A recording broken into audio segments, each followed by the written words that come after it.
So, welcome to the new look ReGen Ag Chat. We haven't done one of these for months, and we've gone way pro because we've got some new mics you might be able to detect. My name's Liz Genever. I'm an independent beef and sheep consultant and farmer from the East Midlands, and I am Nic Renison, a farmer from Cumbria, kind of well down the regenerative route, sitting in front of a huge microphone, which is feeling rather odd. And I've just been planting trees and I'm quite flushed with the wind. And I'm hoping this sounds much more professional than I feel. No, when we switched it on, we sounded like we did think we sounded like we should be on Radio 4.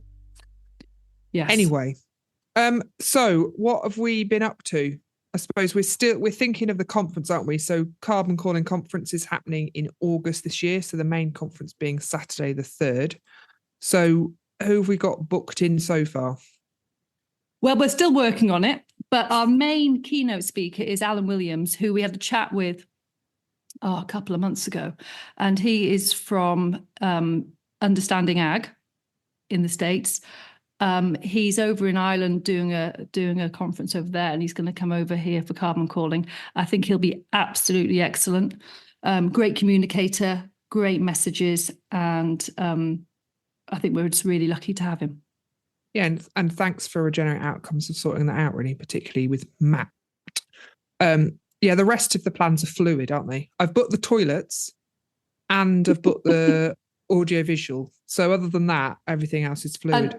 And Renault has made a decision that we're going to have the beer again from Kirby Lonsdale Brewery. I've told him we're just going to have the one. I think it's called Monumental. And the bar just needs a bit of a clean up, but yeah, it'll be good. The magic happens around that bar, Liz. We've got some details between the toilets and the bar to sort out, but other than that, we're on it. And I suppose just on that, the website details will be appearing on our website over the next few weeks. So we need to start shouting about it, but it's it's all happening. And we've also just finished a few evening meetings, haven't we? We did a few before Christmas and then we've done another one. And they were, thanks to Frank Parkinson Agricultural Trust for some sponsorship for that. They were quite good fun. Terrifying in places, slightly awkward in a lot of places, but the feedback of them has been amazing.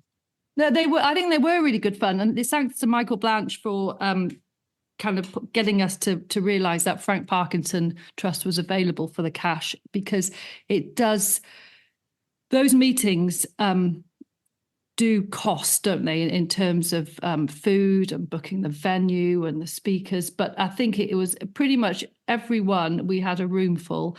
And what I loved was having 2 or 3 spot farmer speakers in some events, and they just shared their stories and they were incredibly honest and open.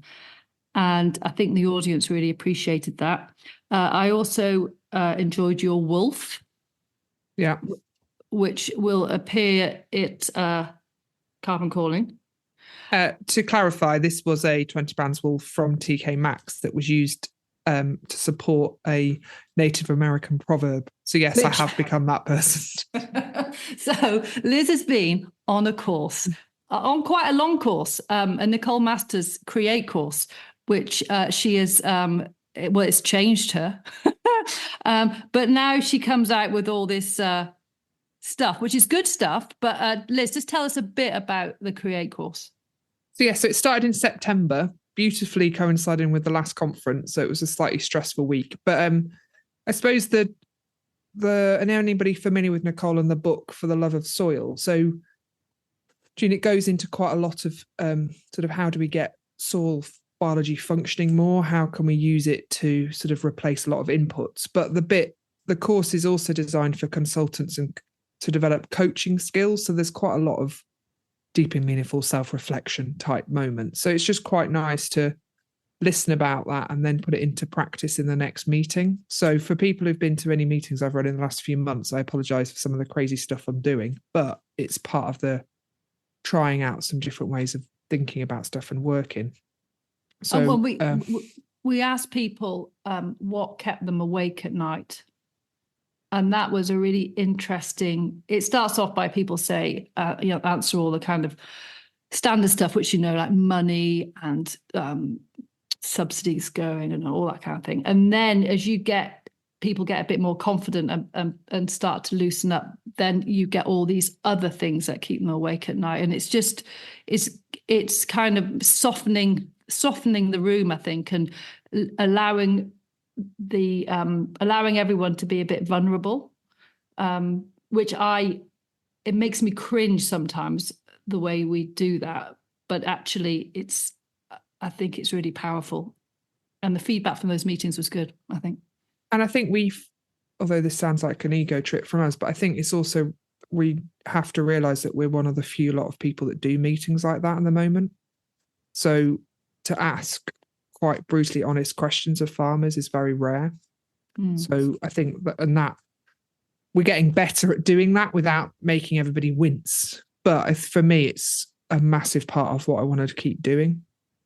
I think it's really important. But yeah, and at the moment, it's massively about refining how.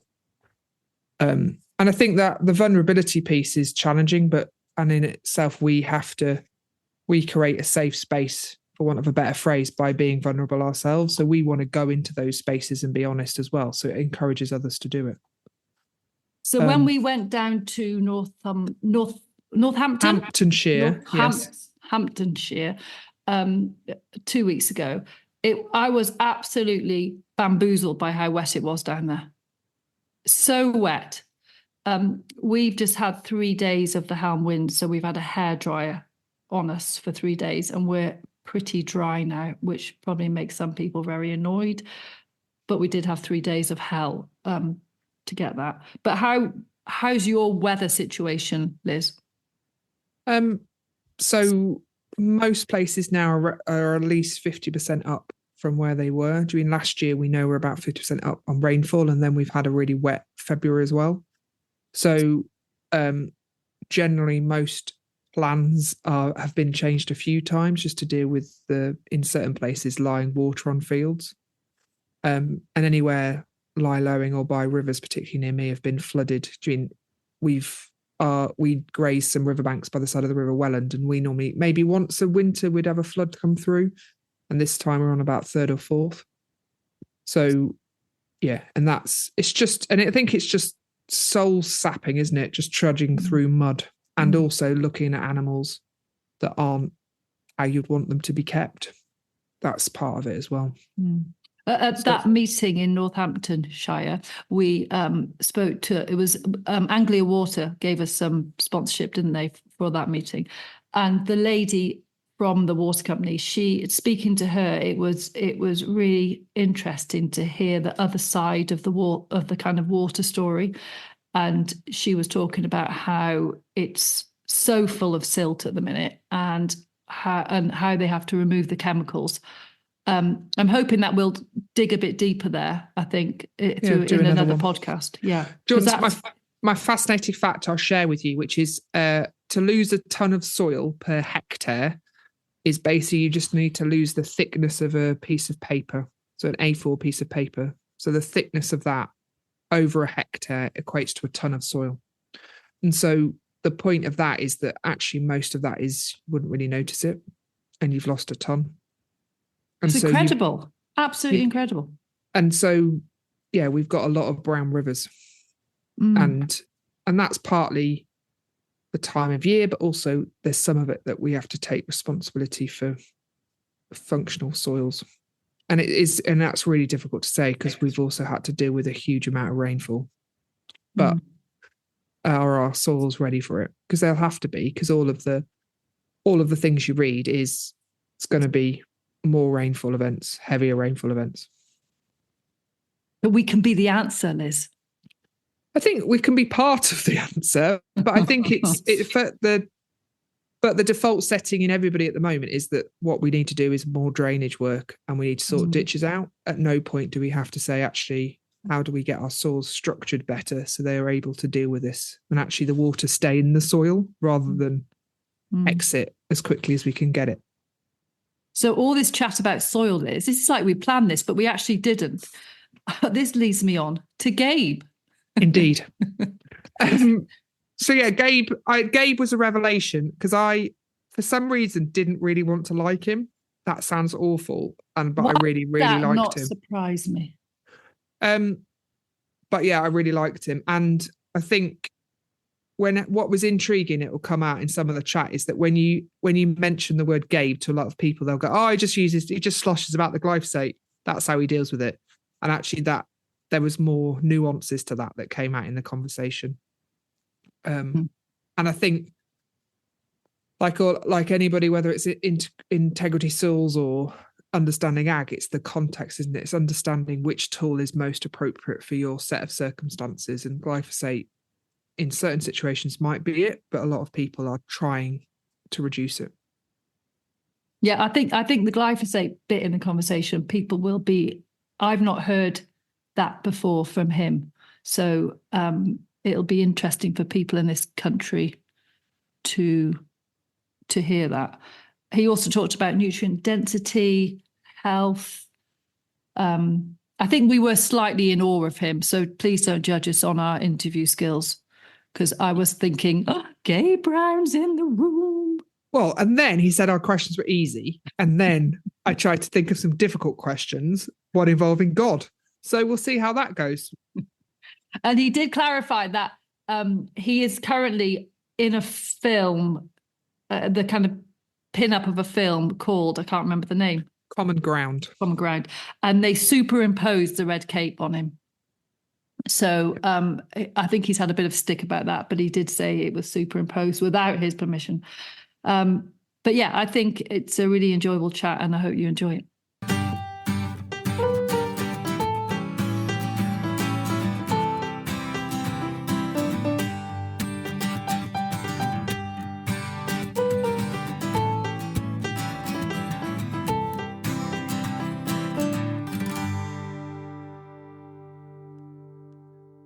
This podcast is sponsored by Regenerate Outcomes, which provide professional mentoring to help you grow profits and improve farm resilience by building soil health.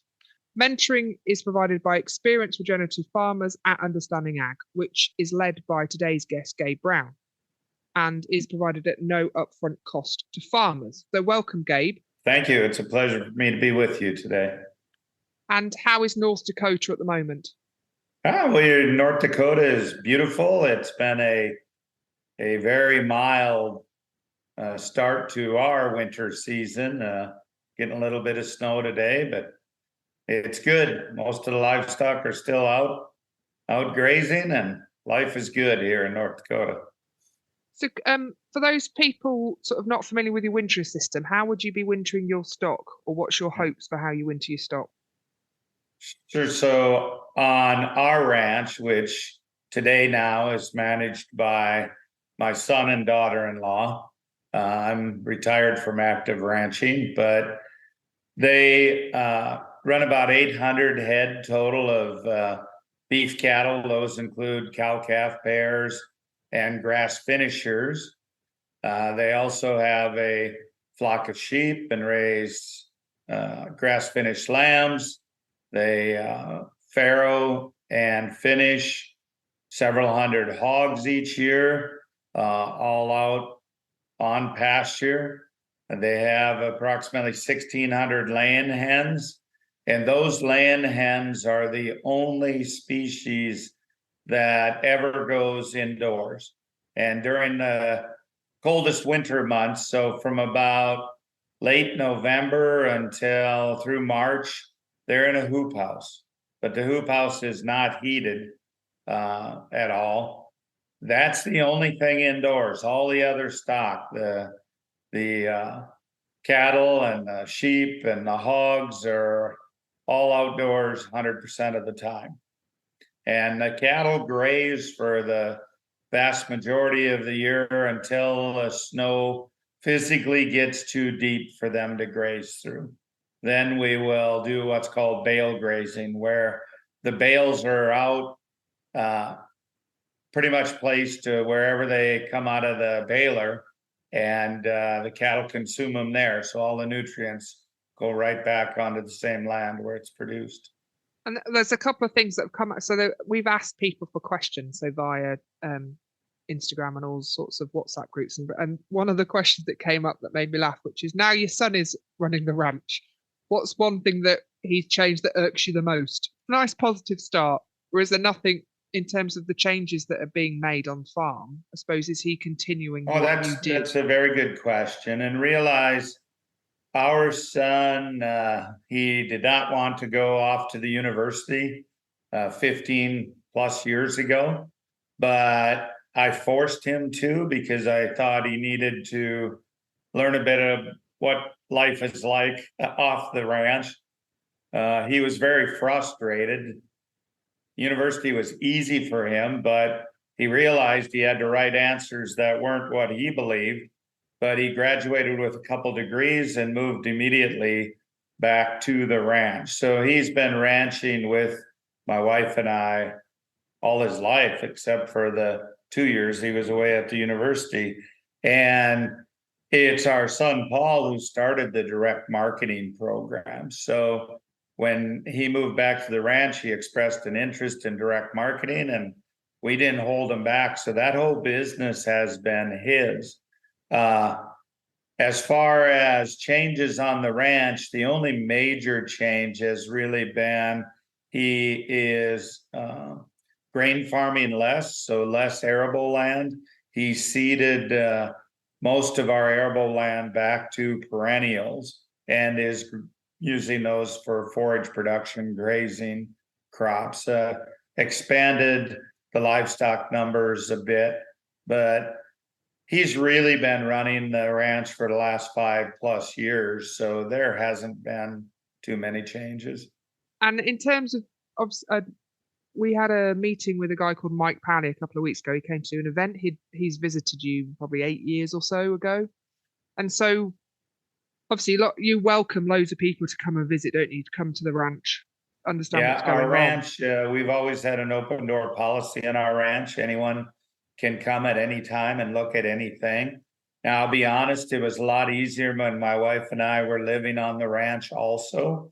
We have moved into Bismarck here.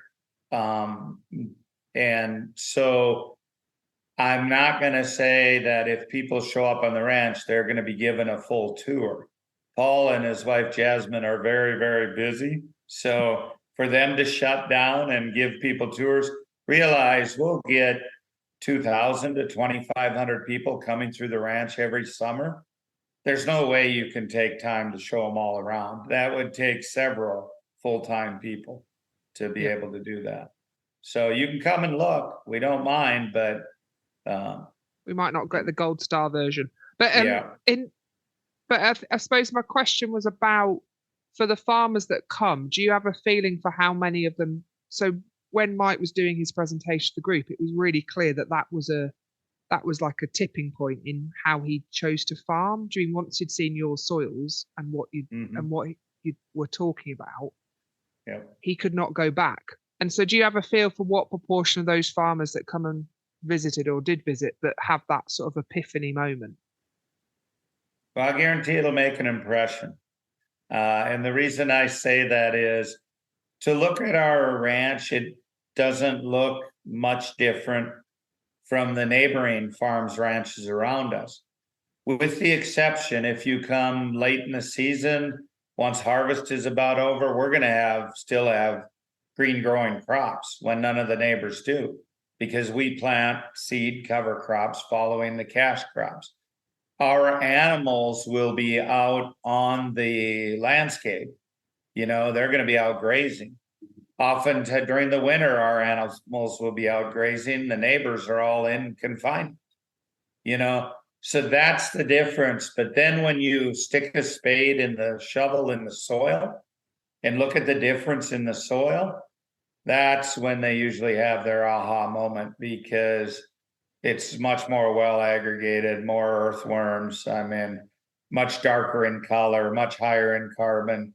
It's a pretty stark contrast. He had the photo, didn't he, Mike, of where your neighbour, it was just a fence line with you and your neighbour. And I think that was his little moment. Yep. And what I try to get across to people, and it's not just my ranch. You know, you can go on hundreds, thousands of farms, ranches all over the world and see that fence line contrast. What I'm trying to get across is its management, or as I like to call it, it's stewardship. Our stewardship of our land makes the difference in the functionality of that soil, in the water cycle, the nutrient cycle, in the nutrient density of the foods we produce. It's our stewardship that makes that difference. At some point, I want to talk about glyphosate. Is this a good time, Liz? Why not? Is this too early? No, that's fine. Can you just tell us where you are with glyphosate? Yeah, and we have not used glyphosate on our ranch for many, many years. And I've seen the negative effects of all kinds of synthetics. You know, we pick on glyphosate simply because it's the most used chemical in the world. But the fact of the matter is, we'd be a lot better off if we used a lot less of all of them and preferably eliminate them. But we're kidding ourselves if we think that the majority of farmers are just going to stop using them today. They're not. So, you know, as a consultant, I need to get over that and work with farmers, ranchers where they're at. So wherever they're at, we're going to start educating them. And that's the first process. Farmers and ranchers cannot implement what they do not know. And so you have to take them where they're at and start there. And I'll just use this as an example. I have a client who lives just 2 hours straight north of me, near the Canadian border. And they were 100% conventional in 2018. He started visiting with me, was already moving down the no-till path, but we educated him and he started cutting back on his use of synthetics, fertilizer, glyphosate, pesticides, fungicides, other herbicides. So in 4 short crop years, we've taken them where they've reduced their fertility, in other words, synthetic fertilizer, by over 50%. They've reduced their herbicide now to just 1 pass pre-plant, 100% reduction in fungicides, 100% reduction, or I should say elimination of insecticides in just 4 short years. The last 2 years has been his 2 most profitable years in the 15 plus years he's been farming. I mean, that says a lot. Okay, has he eliminated glyphosate 100%? No, but he's eliminated it 100% in crop, so he's well on the path, and I'm sure he'll get there. But the fact of the matter is, if I would have went in and told him immediately, you have to stop using it, I probably wouldn't have been able to get his ear, so to speak, and get him this far down the path. So you take people where they're at. Now, to answer your question about glyphosate itself, it's everywhere. I mean, it's in the water, it's in the air, it's used in, they use it almost like water in some cases, some producers. Like anything, anytime you overuse anything, it's going to be an issue. Now, glyphosate has a lot of other issues in that it's a chelator, it ties up minerals, it's a biocide, it'll kill soil biology. And so I'm going to recommend to our clients that, hey, it's one of the first ones we try and eliminate as quickly as we can. There's just too many negative aspects of it.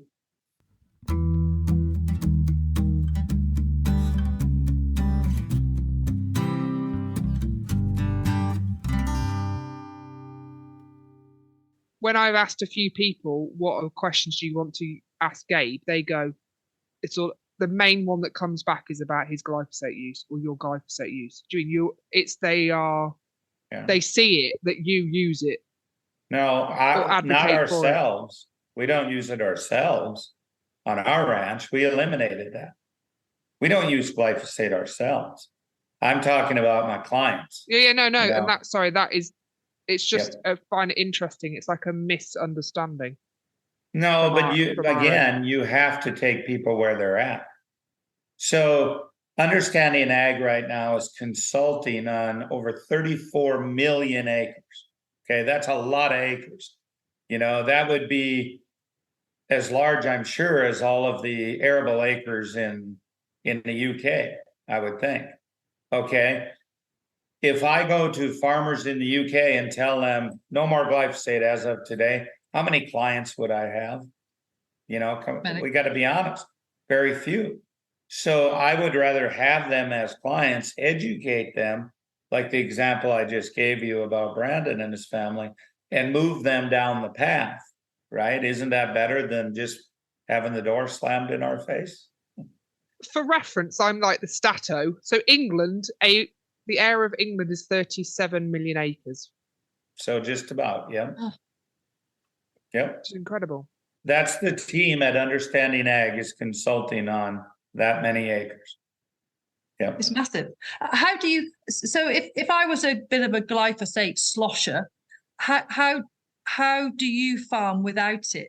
And how Okay. long? If I was quite addicted to it, but I was determined to get onto this path, and how do you do it?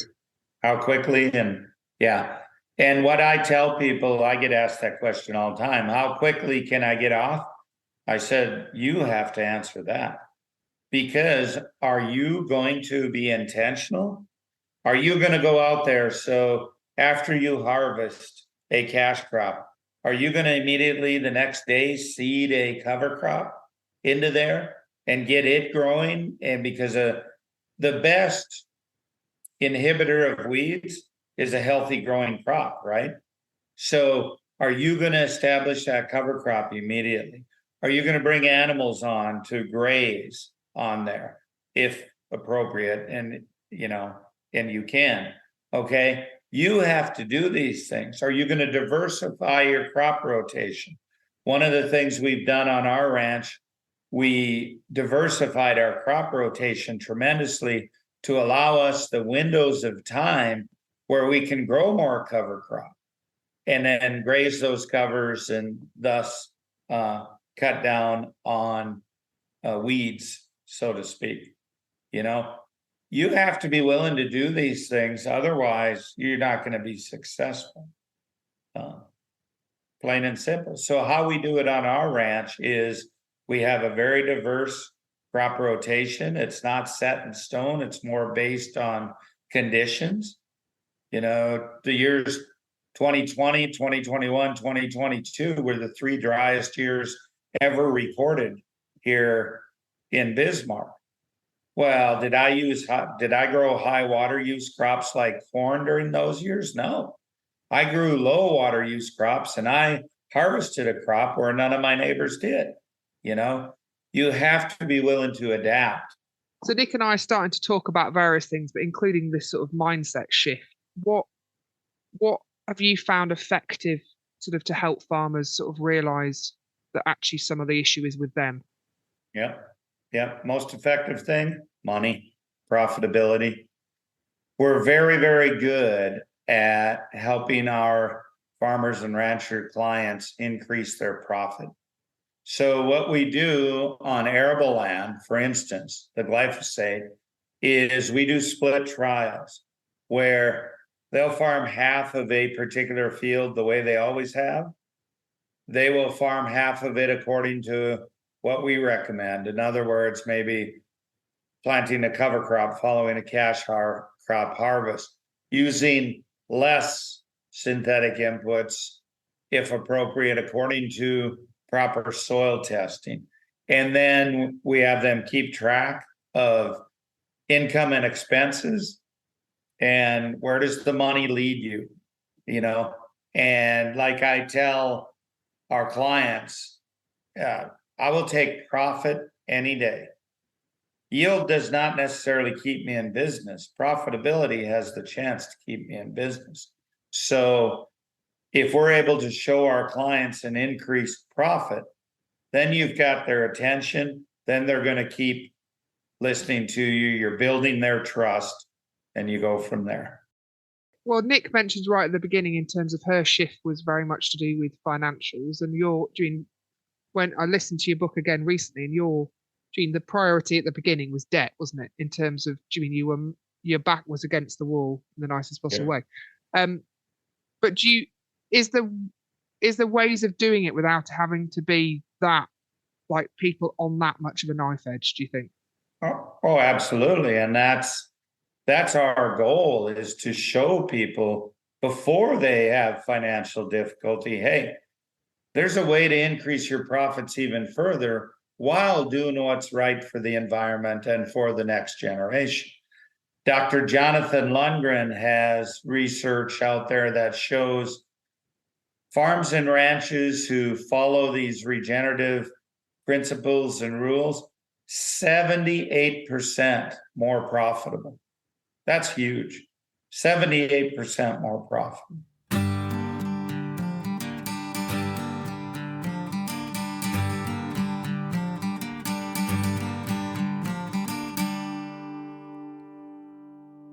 Can I talk about nutrient density and pharmaceutical? So today on the news over here, there's been stuff about weight loss pills and everything's like a fix, isn't it? Lots of quick fixes. So do you test your meat for nutrient density? And what's your view on that whole pharma situation? Yep. The answer is yes. We test all our products. Oftentimes, though, the current testing that most would be for things like omega-3s, conjugated linoleic acid, and we test very, very well for those.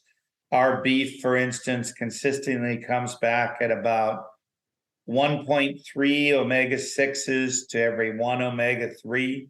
So 1.3 to 1, which is pretty much unheard of. That's better than wild salmon, okay? In his book, What Your Food Ate, Dr. David Montgomery writes about that. He actually took some of our proteins, had them tested, and he writes about how it tested higher in omega-3s than does wild salmon, which is hard for a lot of people to believe. But a new era that I think is just beginning to be researched is that of phytonutrients and these phytonutrient compounds. Dr. Stefan Van Vliet, Dr. Fred Provenza, and Dr. Scott Kronberg are leading research teams that are they're going to a regenerative farm such as mine, which they did, and then they went to a neighboring farm that's growing the same variety of grain or the same fruit or the same vegetable or the same protein. And then they're testing the soil microbiology. They're testing the plants that are growing, whether it be a wheat plant or a forage. And then they're testing the production. So in other words, the wheat kernels, or in the case of beef, they tested the beef from the animal for these phytonutrients. And what they're finding is that it isn't just a little difference.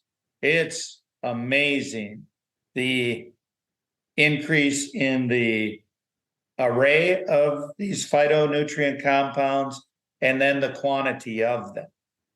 And if you look at how human health is really achieved, when we consume food, we don't really eat that to feed us. We're feeding the biology in our gut microbiome.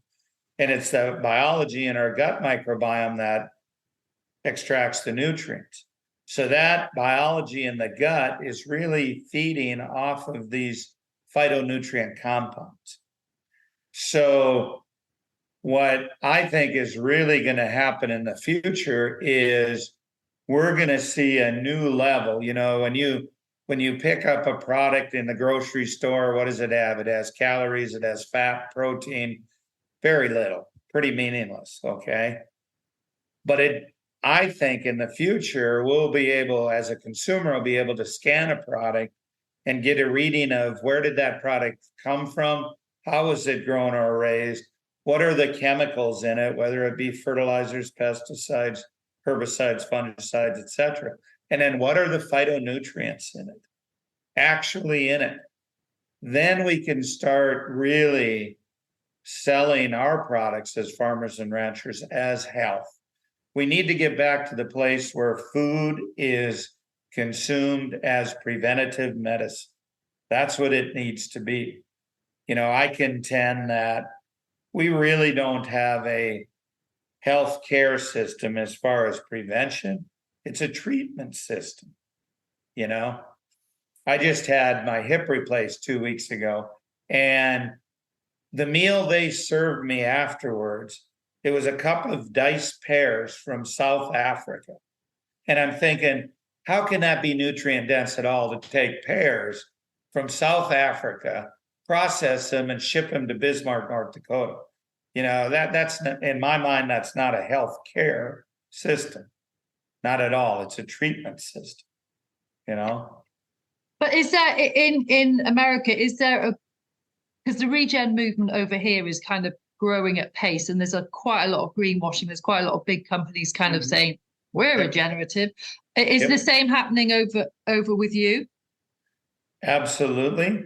And that's why my partners and I at Understanding Ag stuck our own money into a verification company. Realize I have been anti-label all my life.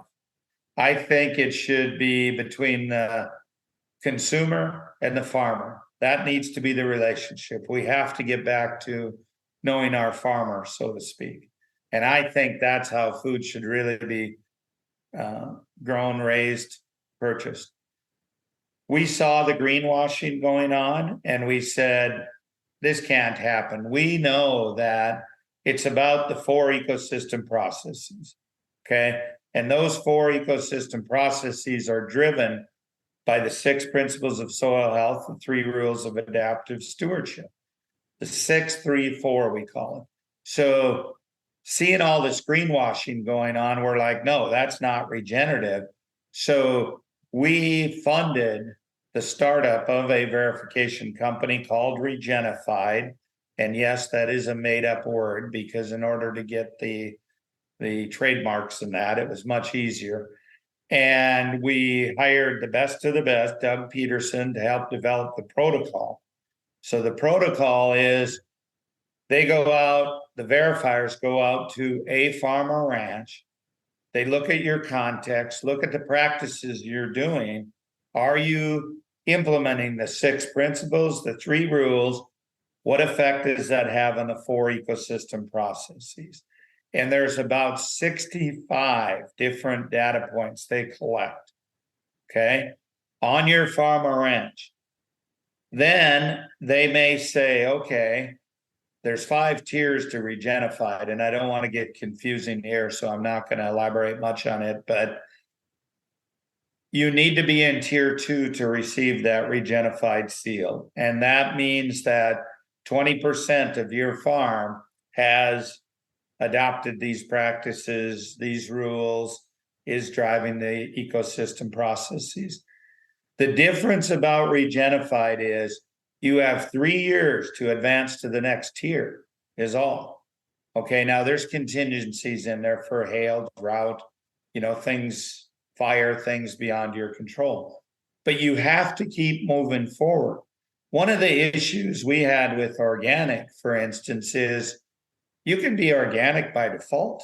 You just don't use any of those asides and you're organic. Well, that may or may not be good. I know really good organic farms that are regenerative.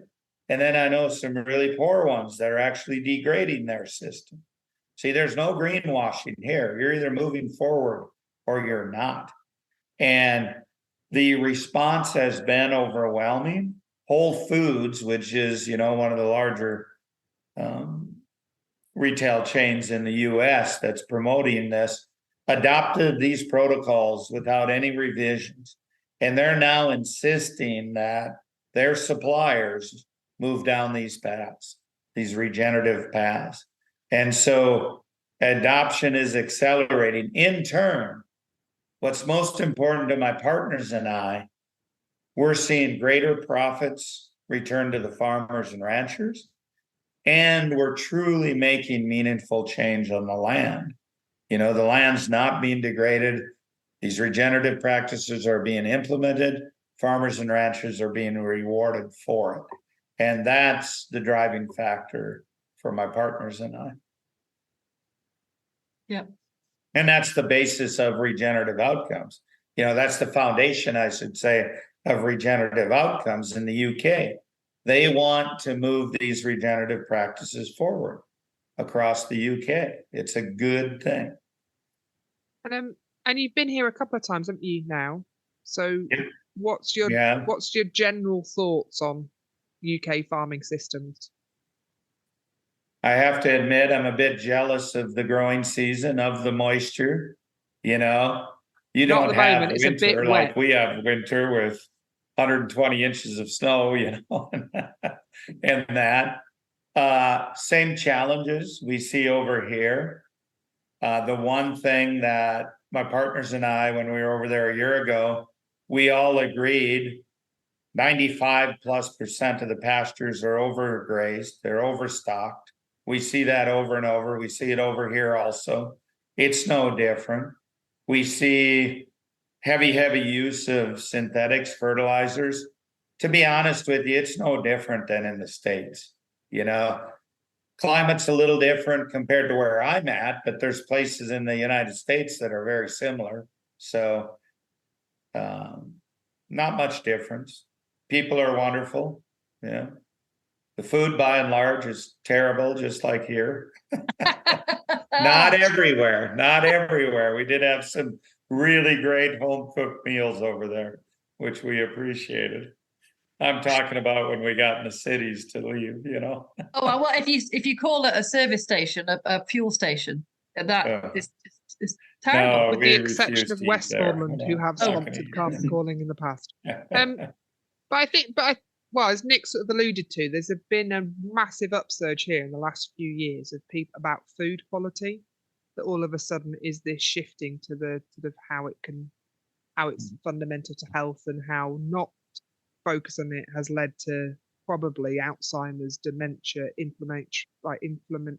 say that word, diseases caused by inflammation. And so the awareness is building, but then it's still about making choices based on that knowledge. And realize, though, we can't blame the individual farmers and ranchers. They have to make a living. So they're doing what's being driven by consumer demand. So I spend a lot of time on podcasts talking to consumers.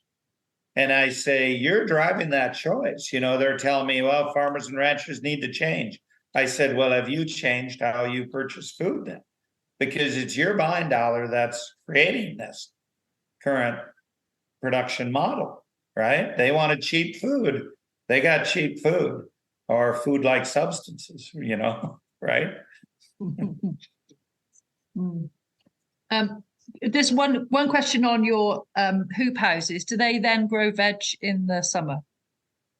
And unfortunately, because of labor shortages on our ranch, we're not using the hoop houses for vegetable production during the summer.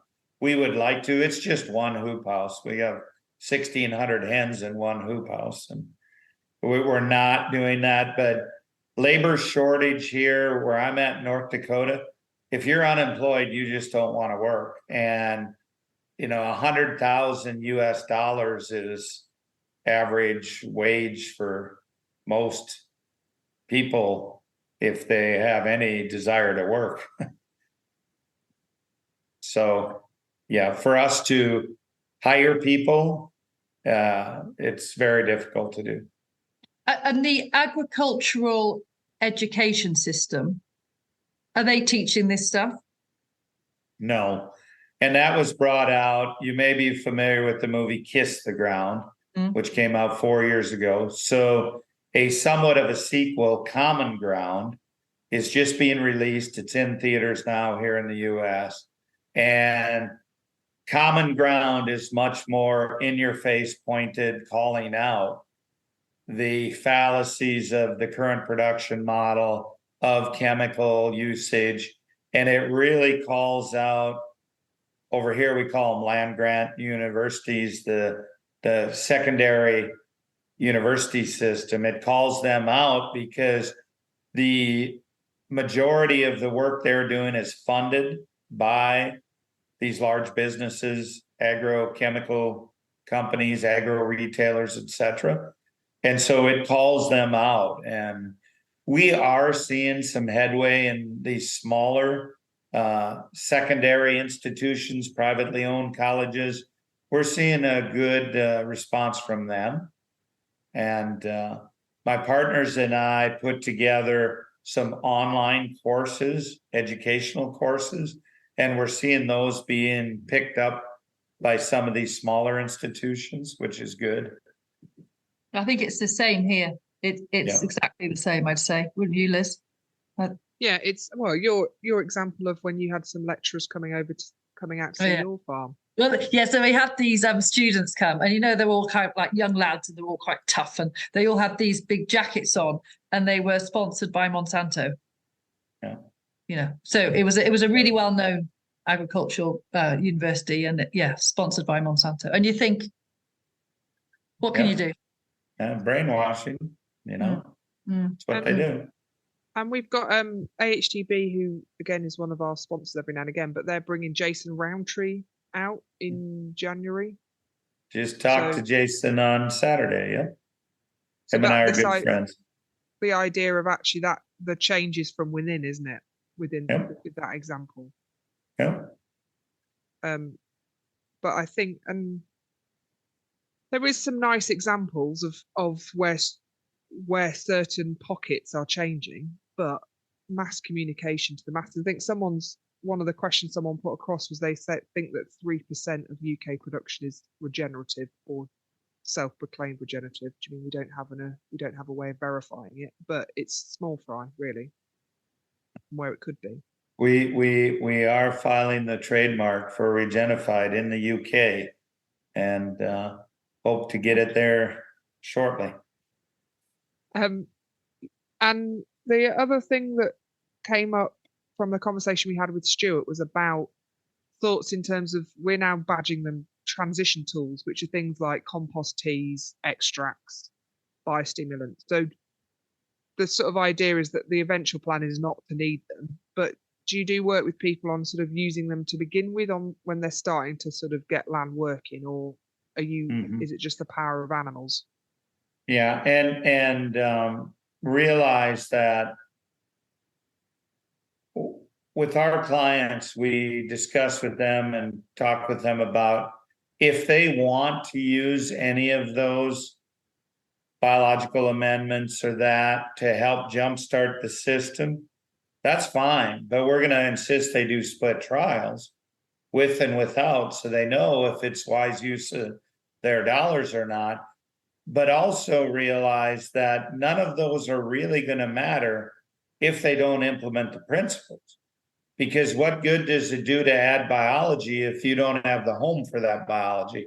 If you're not feeding them with root exudates from cover crops, if you don't have the armor on the soil, you need to implement the principles to proliferate that biology you're adding. Otherwise, all you're doing is substituting another input cost. What good is that?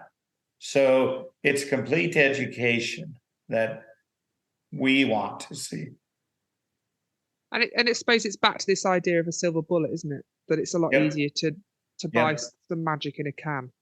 Yeah, as you say, I get asked all the time by input suppliers to try this input, that input. I don't do it anymore on my ranch because I haven't used anything from the start, except what was provided to me, sunlight, seeds, animals, but I haven't used any biological amendments. So I want to see how far I can take our system. Now, I'm not telling others not to, but I'm just saying, realize you have to implement the principles and rules for those to be effective long-term. Can we talk a little bit about nature? Sure. So over here at the minute, there's a lot of rewilding going on. lots of big estates are kind of jumping on the rewilding thing. Yeah. And then quite often in a meeting, you'll have some environmentalists in one corner and then farmers in the other. And I just wondered your views on that, if it's the same over there. Well, realize over here, not to that extent. It's not to the extent it is in the US.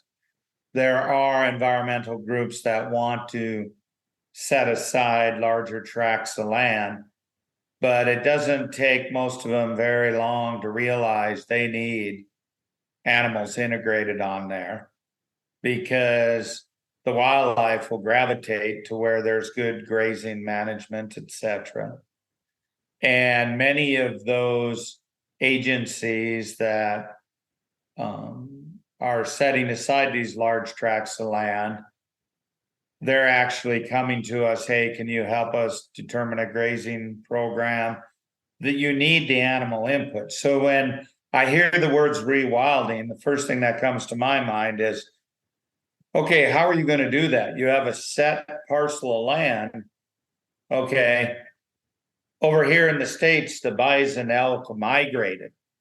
They can't tell me that in the UK, animals didn't move according to the seasons. You're going to have to keep them on that parcel, however big it is. It's not truly rewilding because it'll never be back to what it was. So my whole point is, why not work with ranchers, graze that adaptively? You will get an increase in biodiversity. You'll have an increase in birds and insects and all these other animals. Why not do it for the benefit of all? Don't exclude the animals. Our saying over here is it's not the cow, it's the how. It's what's upstairs. We need to understand. How long is your rotation on average, your rotation with your cows? Mm-hmm. Yeah. So on our ranch now, we'll graze a given paddock one day every 12 to 15 months. Oh, flipping heck. But realize I'm in a very brittle environment, not a lot of moisture. Okay. We only get about 10 to 12 inches of rainfall and another 5 inches from snow. So about 17 inches approximately a year total precipitation. That's not a lot. Okay. And the majority of it comes in probably a 8 to 10 week window in April, May, and June. So we got to grow enough forage during that time to take us the whole year. Wow.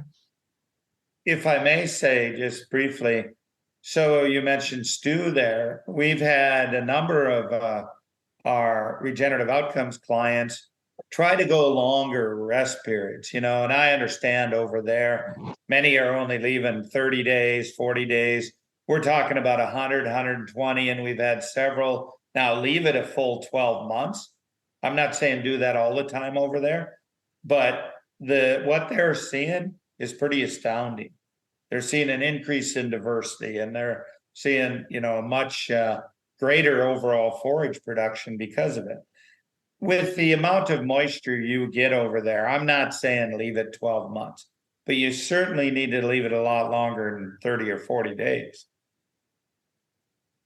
And some of our challenge with those systems is when people then try and put our normal sheep, the sheep that have been designed or have grown up living on that much grass, onto these sort of systems. So some of it is about adapting the animals, choosing cows or then selecting the sheep that can do it or manage those systems. That's right. That's called epigenetics. And, there's a lot of, if you really dig into the research, the science behind it, there's a lot of science that shows that animals that are in utero while their mother, their dam, is grazing forages, if they graze more mature forages that are lower in forage quality, that dam, that offspring then she's carrying inside of her will be more efficient on lower quality forages. It's called epigenetics. So you do that for a number of generations, all of a sudden you have animals over time that can thrive on lower quality forages. That's a good thing. That's how you make real money and make profit. But I think some of the challenges that people have, it's trying to go, no, there's no, I'm not judging the speed they're traveling, but they try and move unselected animals onto those systems and it all goes wrong. And then and they do it too fast. It has to be gradual over time. Like you can extend from a 30-day recovery time to a 35, then 40, then 40, just keep gradually over time. We didn't destroy these soils in a year. We're not going to regenerate them in 1 year. And I suppose that we always have this belief system that the UK soils are not as bad as the American soils. I don't know how much hole digging you did over here, but are we naive in our assumptions? Say that again, please. So in terms of, we believe that the UK soils are not as bad as the US soils. Do you mean that your soils have degraded? No, they're every bit as bad. Okay, yeah. So we've been deluded in our thoughts. Yeah, they're every bit as bad. You're degraded. Your benefit is you can grow things for a longer period of the year than a lot of places in the US. But, I didn't see a single soil over there that I would compare to the soils on my ranch. Even in the quote unquote wild places, I wouldn't trade soils. I mean, not even close. And also, what's the history of your land? So obviously it hasn't always been farmed as it is. So in relatively recent times, it would have been, is it prairie type land? 150 years it's been tilled now. So much, much less than there, obviously. But again, you're able to grow things. We're only able to grow things for, I only have about 110 frost-free days a year. Okay. So my growing season's very short, very small. So you have to look at the other end when you understand how soils function, and it's about taking carbon and nutrients out of the atmosphere, photosynthesis, that plant leaking as nutrients and carbon out into the soil to feed biology. Over in the UK, you're able to do that for basically 11 months out of the year, which is a big benefit, much like they have down south here in the US. So I just need to get this clear in my head. So you've got 110 frost-free days. So that's May, some of May, June, July into August. Mm-hmm. Is where they tend to be. Yep. Now we can grow things greater than that window because there's, a cool season cash crops such as wheat, oats, barley, etc., can tolerate some frost. So we can grow things longer than that. And what I'm finding as I advance soil health on my place, I can grow things much longer than my neighbors. That equates to soil health also. But what I'm saying is, relatively speaking, if we're trying to compare, there's pros and cons, but in the UK, you have the ability to photosynthesize many more days than I do here. I remember years and years ago, I chatted to Neil Dennis, who's the Canadian guy. And friend of mine, yeah. And he was talking about soil temperature, how the soil and you're growing for longer because basically the soil biology is keeping the temperature of the soil higher. He had examples of where he was measuring his soil temperature in the winter versus neighbors, and that was a lot higher with him. Yep. So it's getting that. It's like self-fulfilling, isn't it? They stay warmer, they're more active for longer. Yep. That's right. So in terms, to clarify again, so that prior to tillage, so it's been tilled for 150 years. So prior to that, it would have been prairie type ground. So the sort of classic buffalo wandering about, what we're trying to replicate, or people are trying to replicate in various forms. That's correct. Okay. And is there any historical information in terms of how quickly that organic matter? I know it's irrelevant how quickly it dropped because we're now trying to build it back up. But how quickly did it drop, do you think? Or how many years? Well, where I'm at, and I can use this as a reference point, soil scientists tell me that they estimate, historically speaking, should have been in the 7 to 8% organic matter. Okay. When my wife and I purchased it from her parents, 1991, it was less than 2%. Okay. So it dropped from 7 to 8 to less than 2. Now we've got to back up. Parts of it are over 7% again now. Okay.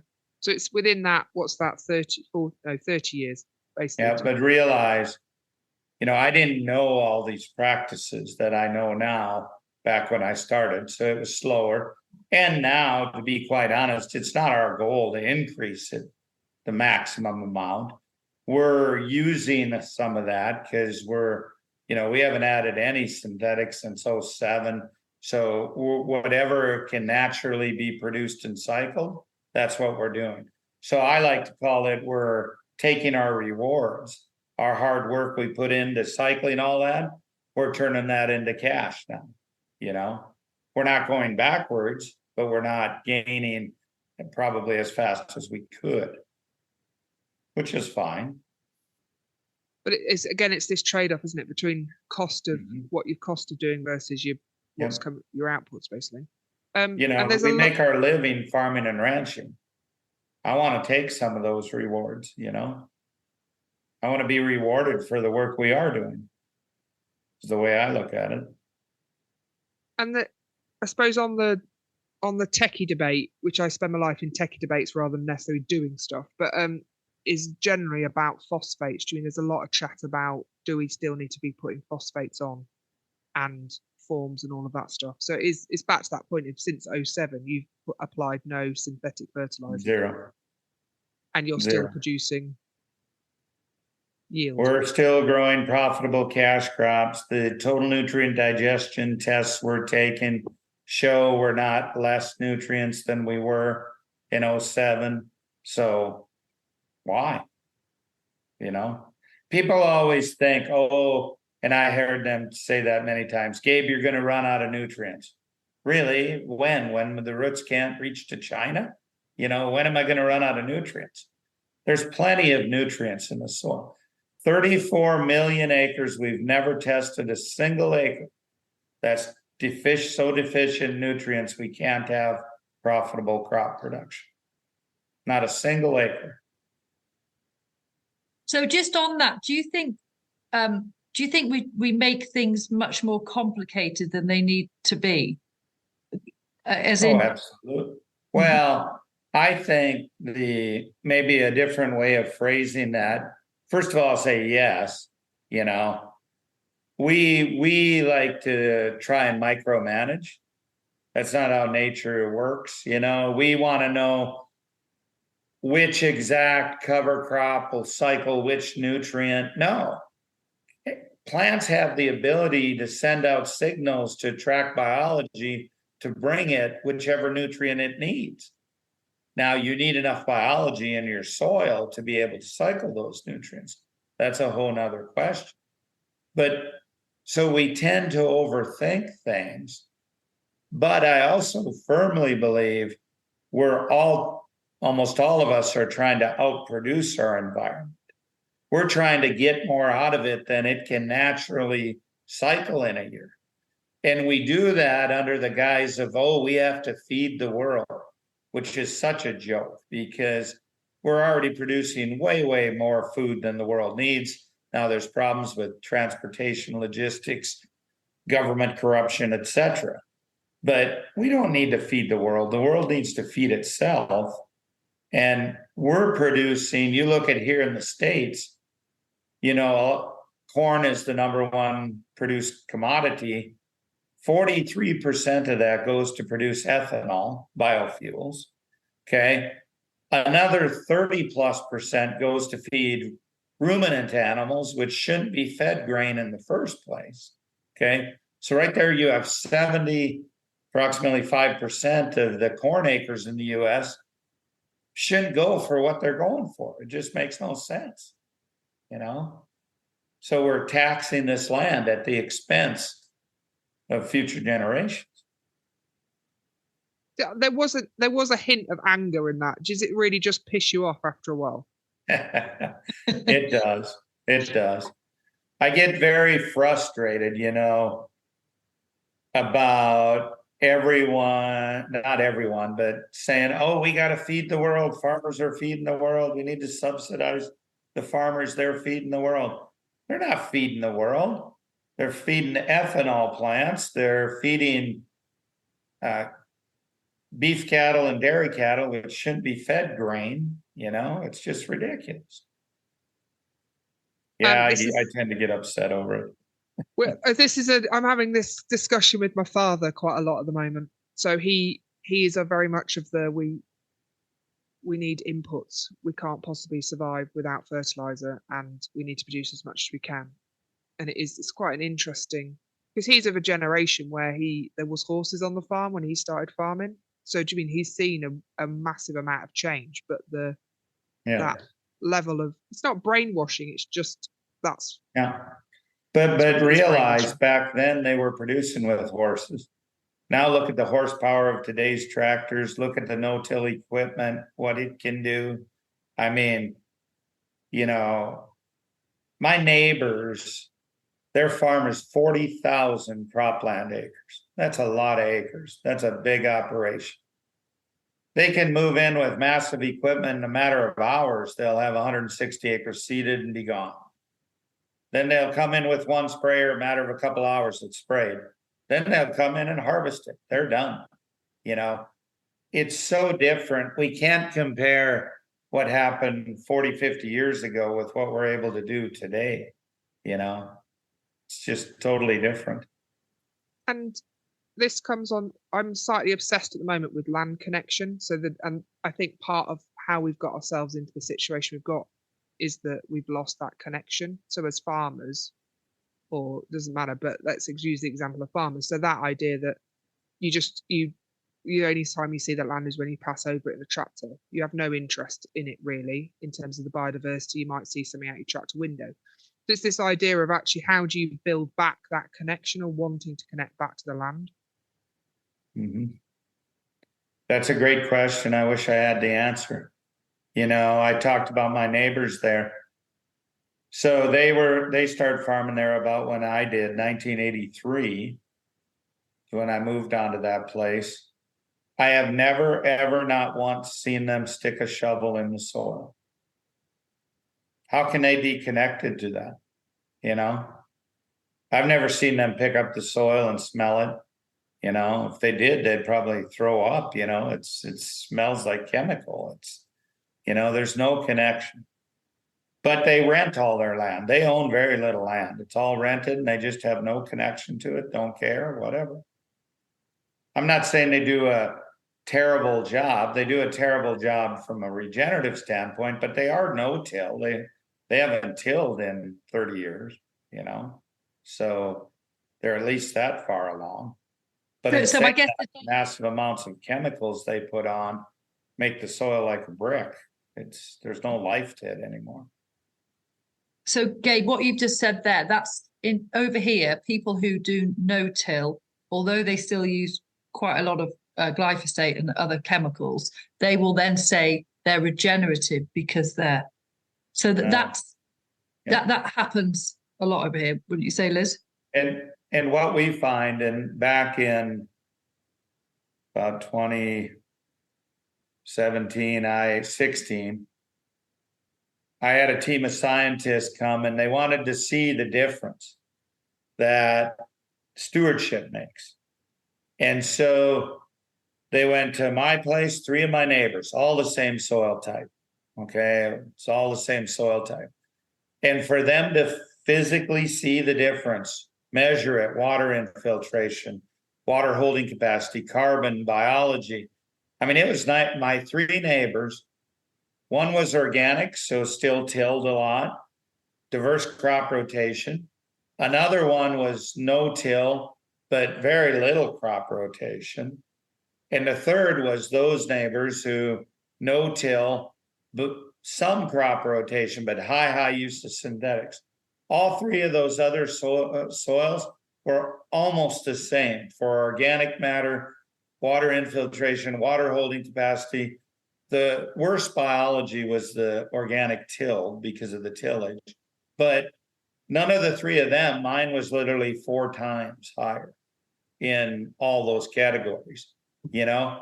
And it's so my whole point of that was, doesn't matter if you're organic, doesn't matter if you use a lot less of the inputs, doesn't matter if you're 100% no-till, but use high synthetics, you still might not be doing a single thing for regeneration. You still may be degrading. Until you adopt all those practices, you really aren't going to make a whole lot of difference.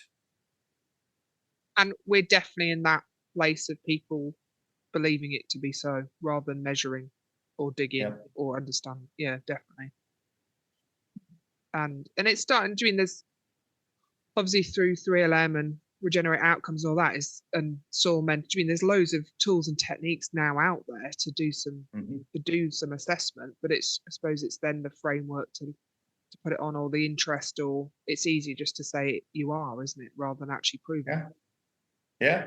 And I believe if you would go out here in the United States and you would send a questionnaire to 100 farmers, I believe 95% of them would call themselves regenerative.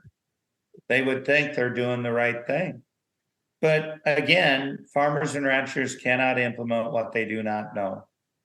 And, they just don't know. So I'm not going to place the blame on them, although I do think this day and age, there's plenty of learning opportunities out there for them to educate themselves. But, But I think it comes back to your point, which is I don't think we've ever seen soil as it should be. No, we haven't. I think that's the point. So we dig holes and go, oh, it looks not nice, but it's what is it capable of doing? And I think that's the bit that's interesting. Yeah. I've stood in the Chihuahuan Desert of Mexico, 8 inches of precipitation a year, just desert as far as you can see. And then you come onto regenerative ranch and all of a sudden the forage is 6 feet tall. And it's like, what just happened? It's only stewardship. Management's the only difference there. And you go back onto that neighboring degraded desert and you start digging down, you find carbon 4 feet down. That was once a lush grassland. Mankind degraded that over time just by our mismanagement. We need to regenerate it. Plain and simple. Can I just do one quick thing about dairy? Yep. What do we do about dairy? Yeah, and we have a lot of dairy clients at Understanding Ag, and fact of the matter is, they're way too large. They need to be smaller. They need to be grass-based, forage-based. They need to be milking seasonally, and moving the animals accordingly. One of our clients is the largest organic dairy in the United States. And that's our biggest challenge. How can you possibly walk 8,000 cows far enough away to get them to fresh pasture and then bring them back and milk them in a fixed facility? It's just not going to happen. Yeah. Yeah. But to be less flippant, it's a logistics or potentially breaking it into farmlets type approach. Yep, smaller farms. I've got a couple of final questions. So we talked about people coming to visit you. Who do you go and visit? Who do you Anyone like to go and everyone see? I can. Who do I go and visit? Don't send me to a quote unquote conventional farm or ranch. Everything, you mentioned people like Neil Dennis and Jason Roundtree, and I've learned from all those people. Neil and I were best friends for years, and I want to go to farms and ranches where I can be challenged. But in saying that, I picked up things in the UK. There's no farm or ranch that I can walk on where I don't learn something, and that's a good thing. That's all a mindset. So I like to go to places where I can really be challenged. I love it when people call me out and say, oh, I don't believe that, or call me and say, I bet you've never seen this. Okay, I'll come and see for myself. That's a good thing, you know? And this is from my friend Martin, his belief is regenerative farming has to be filthy rich. Like we have to generate filthy amounts of money to really get it going, which is sort of what you've said. So his question, which is what sort of, to paraphrase, what would the return on investment look like for a good regenerative farm? Yeah. And let me just use this as an example. So in 1998, at the end of our 4th year crop disaster, my wife and I were $1.5 million in debt, which was a lot of money back in 1998. Okay. By 2007, we had very little debt left. Okay. We've been farming on cash for years. Our son, who's 37 years old, has never borrowed a penny. He farms with cash. Okay. So what's the return on investment? Very, very good. The average return, net profit on a conventional acre of corn in 2022 in the US was $10 an acre. Okay. On our ranch, our average net return was over $500 an acre on our cropland. Okay, and that was in a drought year. Okay,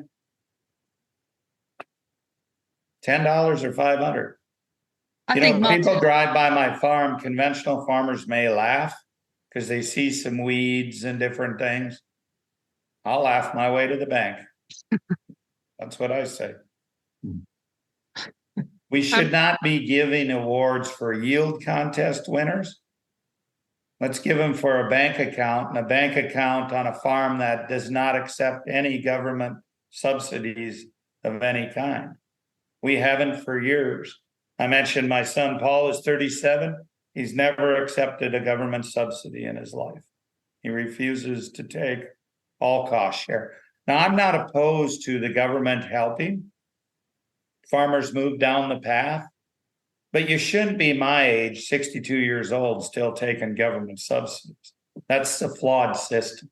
Why should I be a burden to society? If I'm not a good enough farmer without those subsidies, I shouldn't be farming and ranch, plain and simple. You know? And I think that's, I suppose we're starting to ask those harder questions, aren't we? In terms of like two farmers, why are you doing it? Yeah.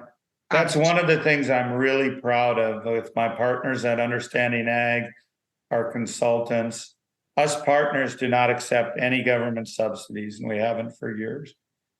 Even though we're eligible, we're like, no, we need to set the example. We need to set the bar. Now, I'm not condemning someone who does. That's up for each person to decide, right? That's not for me to decide. But all I'm saying is, what kind of system is it if we're relying on somebody else to subsidize our business? It's not a good system. And that would be because you have a system of crop insurance, don't you? But we don't take part in that either. We don't take part. I'm less familiar with the US subsidy system. So we would be paid on doing certain, like signing up to certain schemes, and we get paid. Yeah, and that's here too. Same thing here. We don't do any of that. We don't take crop insurance because the government subsidizes the premium for crop insurance. We don't take part in any of that. Okay. And then my final question is, what did you wear to the films, like the opening of the film? Did you wear a DJ? I wore my bib overalls, of course. I'm dressing up today with a t-shirt and no bib overalls. But I started Zooms at 5 a.m. this morning, our time, and I had bib overalls on. I just took them off for this because thank you filming this. I wear bibs all the time. Yeah, I think because isn't one of the promo bits for the film you wearing bib overalls and a cape? No, I was not wearing a cape. That was superimposed without my permission. That was not me. But the bib overalls. Those who know me know I would have never went along for that one. I would have never agreed to that. But yeah, we hope. I did have a quick look to see whether we could get it here. Not yet is the answer. I think they were looking for screening opportunities in the UK. Did you email the producer? Yeah, I sent them a message. Yeah. Okay, because I know there's some requests. Yeah, right now I just talked to. It was a client of ours who funded the movie and the making of it. And he said they're 500 requests behind right now. That's the demand for it. It's pretty good. So, yeah. Hopefully it does some good. We've got a UK version of it. Well, not quite. 6 inches of soil, and that's due to be out. Well, I think it's at COP now, but due to be out in January. So that'll be interesting. So, well, and they're filming another one, and it is gonna quite a bit of the filming will be in the UK. Yeah, I know they already have filmed over there. I know that for a fact. Are you planning on coming over here at all anytime? Our team will be over there. We actually have one of our staff living in the UK now, and then Stu works with us also.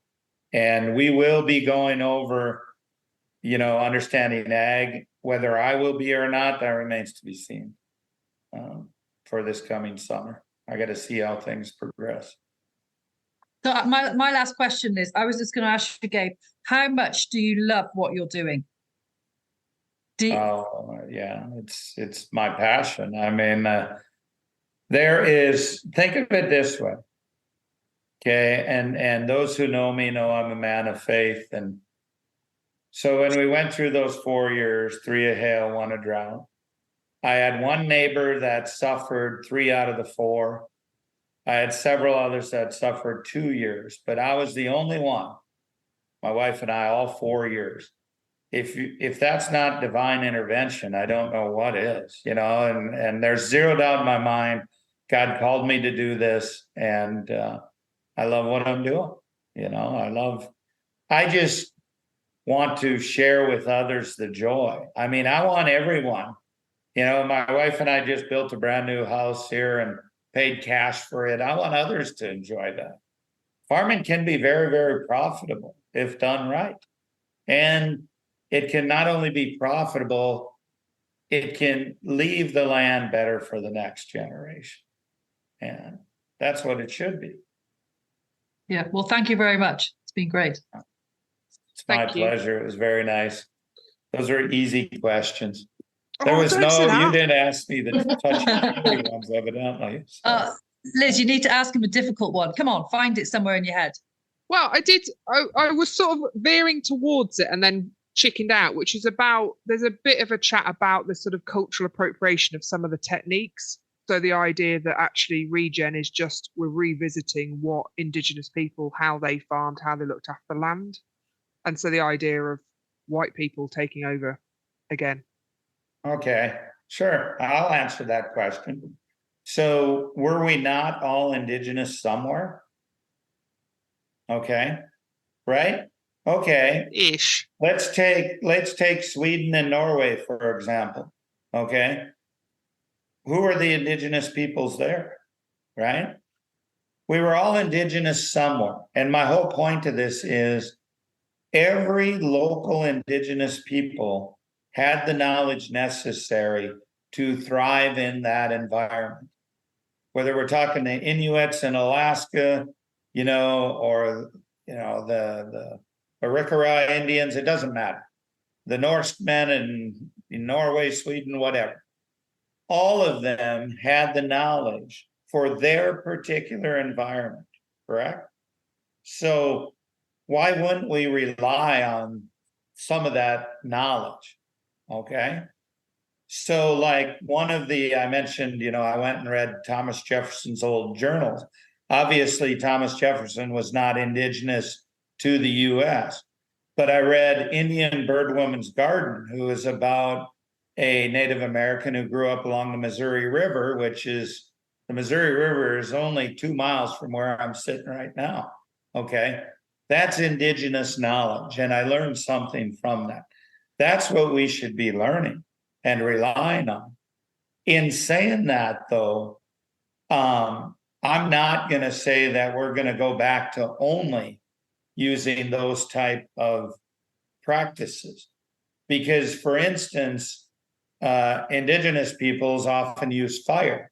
Now, fire is a tool, but you're releasing carbon into the atmosphere. That's not a good thing, okay, if done too often. So it kind of goes back to your question about your father and the horses. We have much better technology that we can use today. So we're not going to rely solely on that. But I really take offense, though, when someone says, okay, the knowledge that they had and consider indigenous should be used everywhere in the world.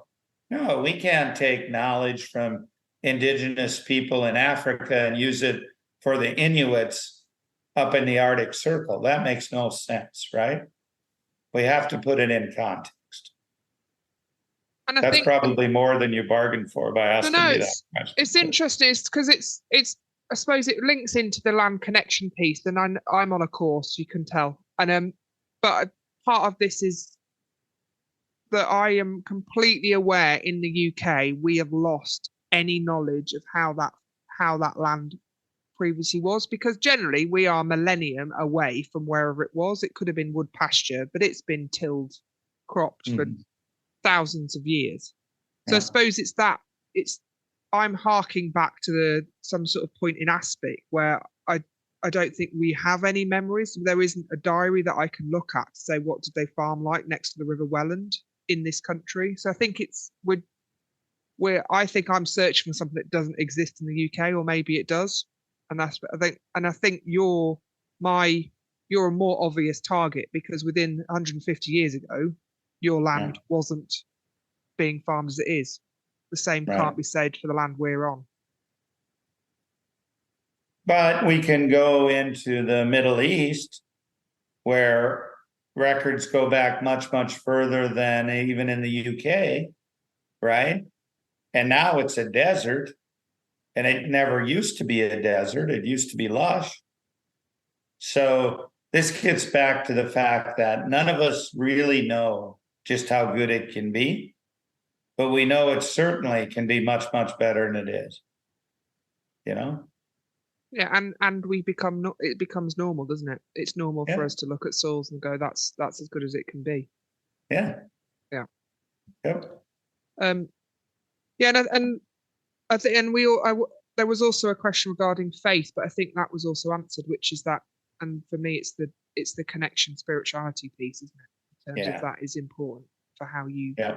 It runs. I mean, I don't know how any of us can have a close relationship with the land, the plants, the animals, and not realize we're part of something much greater than ourselves, you know, because it's the holistic, all-encompassing approach. And there's a bit of a debate, which is farmers are spending a lot of time, like, sort of in nature, aren't they? But they're not spending a lot of time observing or looking for patterns, or that I think, and it's something I don't know when people get triggered into that, because that all of a sudden becomes a very different conversation. You bring that's a very good question and a very good statement, Liz, and realize that Understanding Ag, we get dozens of inquiries a week, people wanting to come work for us. We maybe hire 4 or 5 a year, okay? And the reason being is it's very, very difficult to hire experienced consultants who have the ability to observe. You know, one of the first things we do at our Soil Health Academy is we take the students and we walk out into pasture, into cropland, and we don't tell them ahead of time. But when we get out there, we stop and we say, okay, what did you observe? Well, most of them are either talking on their cell phone or they were talking to the neighbor. They didn't observe a thing. And we just stand there quietly, and then pretty soon someone starts looking around, says a few things. And what we tell them is, you should have easily had 100 observations in that short walk. You know, what did you hear? What did you feel? What did you smell? Did you touch anything? You know, we've totally lost the ability to observe. And it's through observation that you build intuition. And that's the hardest thing for a consultant to learn, is that ability to observe. Nature's always trying to tell you something. What's she trying to tell you? You know? And that's not easy to learn. I had a funny conversation recently with some farmers about this idea of thistles being a symptom of, like, weeds being a symptom of something else, and this idea that it's correcting itself. We've just got to give it time to correct itself, and all this. It's like, actually, it's used within a decision making process, isn't it? It's a little bit of extra information that you're using to understand what's going on in that land. We're not. Rather than just the expectation sometimes is you're just going to allow the land to heal itself and not intervene. It's like, well, it's not necessary. That's not the approach. The challenge is, in nature, 100 years is a blink of an eye. Whereas, you know, us as humans, we want tomorrow yesterday, you know. We think it needs to be corrected like that. Hence, we're always trying to impose our will on nature. You know, you got to find this balance. Thank you. Oh, my pleasure. Oh, I wish I could bottle you, Gabe. Oh, I love it. My wife would tell you that's a scary thought, you know. So, yeah. Well, hopefully, you know, we spent quite a bit of time in Northumberland when we were there a year ago. Hopefully we'll be over there again. I can get we're trying to I both of us, when you came over, neither of us could do the date. A friend of ours did come and see you, but we're hopefully working more with Stuart. So he's done a meeting with us, and we'll really wanted to work more with him as well. So our plan is to do, we're the idiots that like want to organise meetings and get farmers there, and then Stuart and others will be the people who come and talk to them about it. That's great. We brought Stuart over here in July this year, and he spent 2 weeks with us, learning with us. And then Kyle is our consultant we have living over in the UK. Yeah. So yeah, he doesn't live very far from me. So my home farm is just starting in the RO program. So we are great. Good. Baseline, low, excellent. Yeah. But I like to think it's always good to start at low ebb, isn't it? Yeah, nothing wrong with that. We got to start somewhere. Thank you very much, Gabe. All right. Thank you. Thanks, Gabe. Thank you. Bye. Nice talking to you. Bye. Bye.